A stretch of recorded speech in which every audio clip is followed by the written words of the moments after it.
Hi, my name is Chris Healy, Head of MBA Recruitment and Marketing at Alliance Manchester Business School. We have worked with MYP as their careers partner for a number of years. We have sponsored the MYP Mentoring programme for the past 2 years, and we are delighted to be sponsoring it for the 3rd year.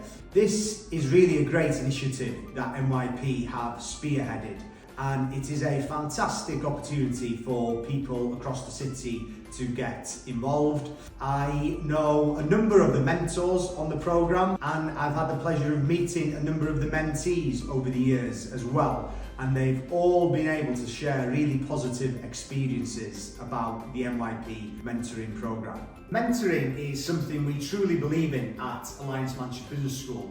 We have our own mentoring programme on our full-time MBA. As the careers partner of MYP, you will hear more about our MBA programmes over the coming months. We'll hold a number of events. You'll hear more about the programmes itself, the scholarships we offer. We offer a £30,000 scholarship with MYP. We also have a £48,000 scholarship for one female. And one of those scholarships could even be for you. So good luck to all of you who have joined the MYP mentoring programme. I think it's going to be a truly great experience for you, and I look forward to seeing you over the coming weeks, coming months, across the city or even at the business school. Hello and welcome everyone to today's session, which is an introduction to MYP Mentoring. Congratulations everyone for being paired up with their respective mentor and mentee. Exciting time ahead for the next 10 months to hopefully maximise this opportunity to build on some objectives, whether you're a mentor or mentee. And today's session is all about how to maximise that. So whether that's top tips from a digital perspective, the resources that we've got, and how to get started. But to start off with, just to introduce ourselves, I'm Andrew Benny, so I'm one of the ambassadors for MYP Mentoring, and also my day job is as an investment manager. I'm Summer Priest, and likewise an ambassador for the mentoring scheme. My day job is a company director for a financial planning company.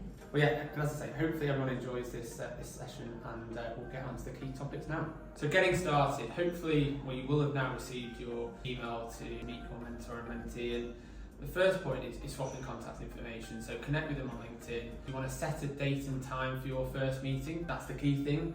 And then you want to set out your objectives. So that's something that you can talk about at your first meeting, but maybe do that before you actually meet up for the first time. The current cycle is starting in March, ending in December.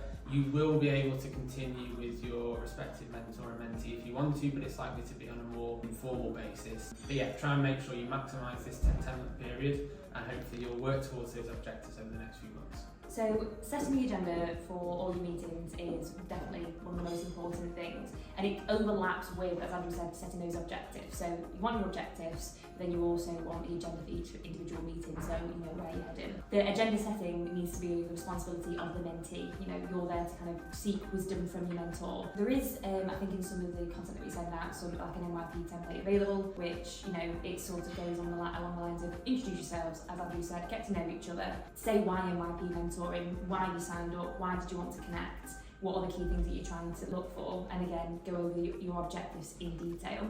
Another key thing is agree on the future meeting dates and times. You know, have that next one in the diary, don't be ad hoc about it, get it regular, planned in on time and dates that kind of suit you both, and always at the end of each meeting try and set reflections and objectives that you're going to kind of achieve for the next meeting that you can discuss. Over time that'll definitely become more flexible as you get to know each other and you work together.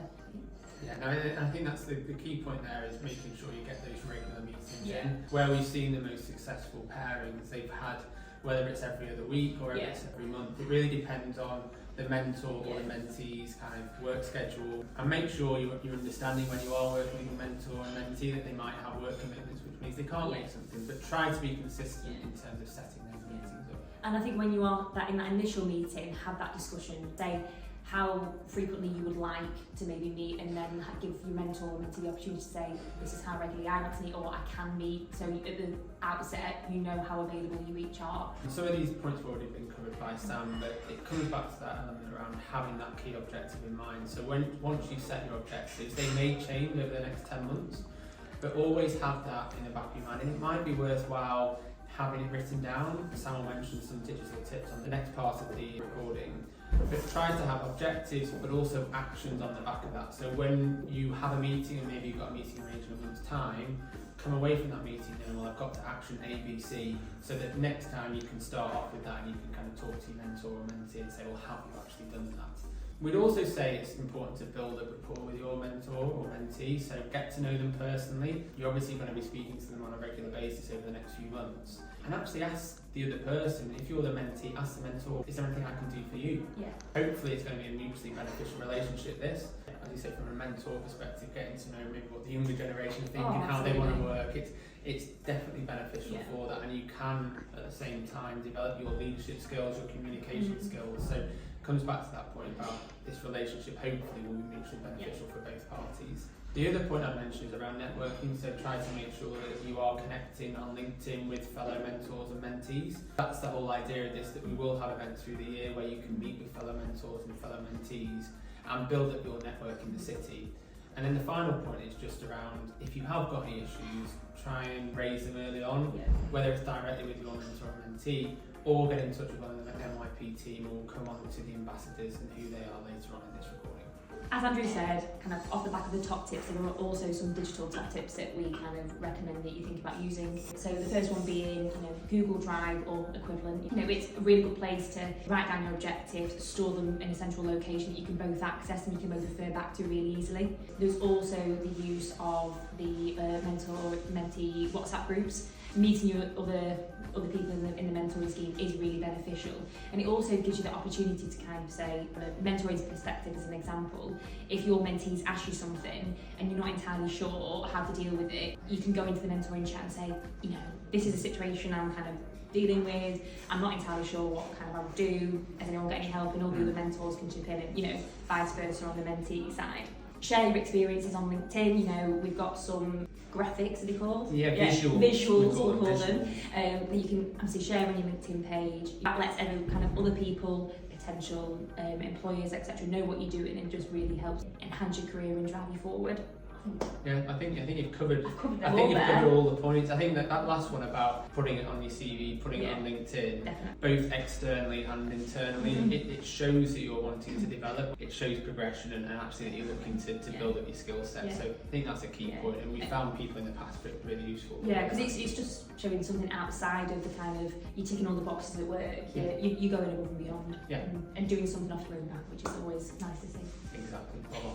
So your MYP mentoring team, we've mentioned already, during the next 10 months you'll have the support of various different ambassadors. So myself and Richard Tyrrell will be there in the first instance, but each pair will be assigned an ambassador, so there'll be around about 5-6 people who will be there to support you. So if you did have any issues, good or bad, you can feed back to your ambassador. So within the next week or so you will be receiving an email to let you know who your ambassador is. Don't worry, if you did want to raise any issues with your mentee or mentor, it would all be confidential and we deal with it the right way. Sometimes pairings don't work out in the majority of the cases, pleasingly they do, but yeah, if you do have any issues, just get in touch. And alongside that, I would say that the ambassadors will be posting regularly on the LinkedIn and WhatsApp group, so we'll be posting regular updates and hopefully useful insights in terms of how to maximise the next 10 months. And of course, at the end of the programme, you'll have the opportunity to feedback, rematch, or continue with your existing pairings. So lots of options when you get to the end of the 10-month period.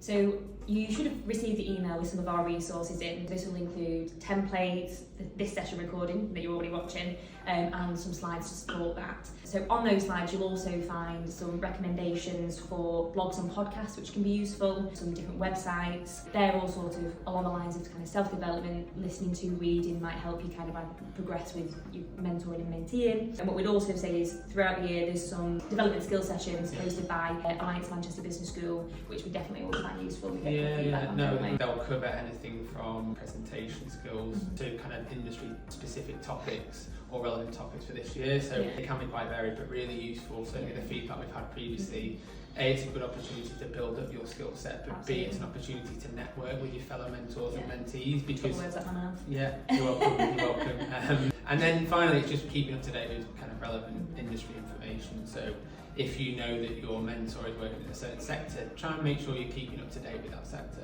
We'd like to thank our careers partner, Alliance Manchester Business School, and the MBA team there. We know that the mentoring initiative, having spoken to various people over recent years and looking at mentoring more generally, it's an invaluable experience for developing your career. I know that the MBA team there, Chris and everyone else, is really supportive of what we're doing, and their support has been invaluable too. So hopefully you get a lot out of the sessions that they do over the next few months.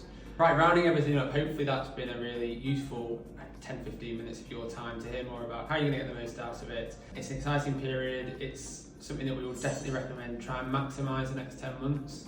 Work with your mentor and mentee, get to know your fellow mentors and mentees, come along to the AMBS events, and hope you enjoy it. We've got lots of exciting things coming up as well alongside the mentoring scheme, lots of events. Sam, Absolutely. What's next for you? So I think the next one for me will be the panel talk about social media, Lovely. Turning likes to revenue. Very exciting. Very that interesting. one. I mean, I'm terrible at social media, so I definitely need to attend. It's very, very relevant at the Yeah, moment. absolutely. And should be a good one. That I think my next one's going to be the Supper Club at Peter Street. I do like the Supper Club. Peter Street Kitchen is a great venue. It is. The last time I went to there. We've got lots of other things, so click the link in our bio and find out more.